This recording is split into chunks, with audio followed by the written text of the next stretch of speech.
कोहिस्तान में सावणी मुंद जी तेज़ बरसातुनि जो वसकारो जारी है। कोहिस्तान के जबलनि तां नयूं ऐं ढोरा वही अचण करे माण्हू ख़ुशि आहिनि। कोहिस्तान वासी तफ़री मार्गनि ते घुमी रहिया आहिनि। रिपोर्ट करे रहियो आहे शहबाज़ उमराणी।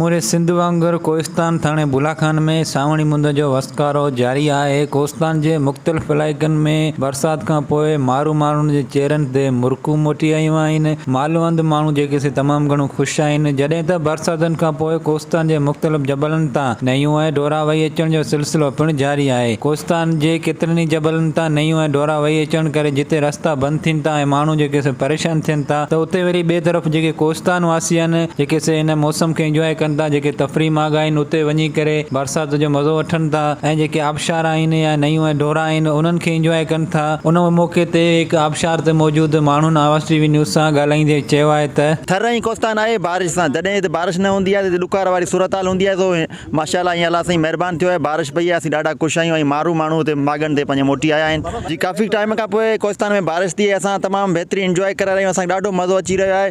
ईअं ई सदाईं बारिशूं कोहिस्तान में थींदियूं रहनि। बरसाति थाने बुलाखान में पई है, ॾाढो ख़ुशगवार माहौल लॻो पियो आहे। असां 2-3 ॾींहं पहिरीं सवात घुमण वियासीं, पर जॾहिं हिते बरसाति पई त असांखे हिते ई सवाद पियो लॻे। असांजो कोहिस्तान बरसाति सां तमामु ख़ूबसूरत आहे। जॾहिं बरसाति जी मौसम ईंदी आहे, सावण जी मौसम हूंदी आहे, त थाणे बुलाखान जो नौजवान तोड़े जेके बि माण्हू आहिनि उहे तफ़री माग सां घुमण लाइ निकिरंदा आहिनि। पर अफ़सोस सां चवणो थो पए त थाणे बुलाखान में हेॾे नयूं जेके आबशार वही अचनि था बरसाति में, उन्हनि जे लाइ हिकु डैमनि जो जेको सिलसिलो ठहियलु हुजे।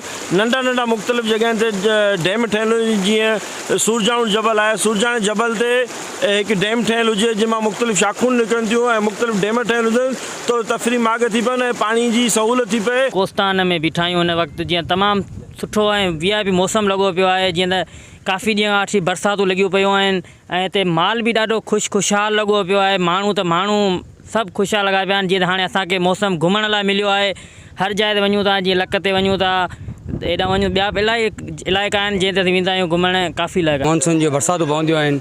अॼु बि बरसाति पई आहे, कुझु ॾींहं पहिरियां बि बरसाति पई हुई, त मौसम ज़बरदस्त थी वई आहे। असीं इंजॉय करे रहिया आहियूं। ज़बरदस्त तव्हां ॾिसी रहिया आहियो त पाणी वाणी जा वहिकिरा आया आहिनि ऐं मौसम सफ़ा ख़ुशगवार थी वियो आहे।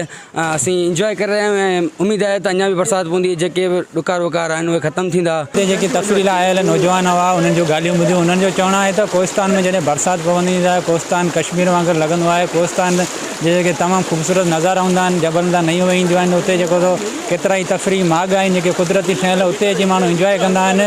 ज़रूरत हुन ॻाल्हि जी आहे त सिंध हुकूमत खे घुरिजे त जेके कोहिस्तान में तफ़री माग आहिनि उन्हनि ते जेको सहूलियत मुहैया करे ॾिए, त जीअं कोहिस्तान वासी ऐं कोहिस्तान खां जेके ॿाहिरियां जेके माण्हू आहिनि उहे बि अची इन्हनि ख़ूबसूरत नज़ारनि खे ॾिसनि, हिते अची घुमनि।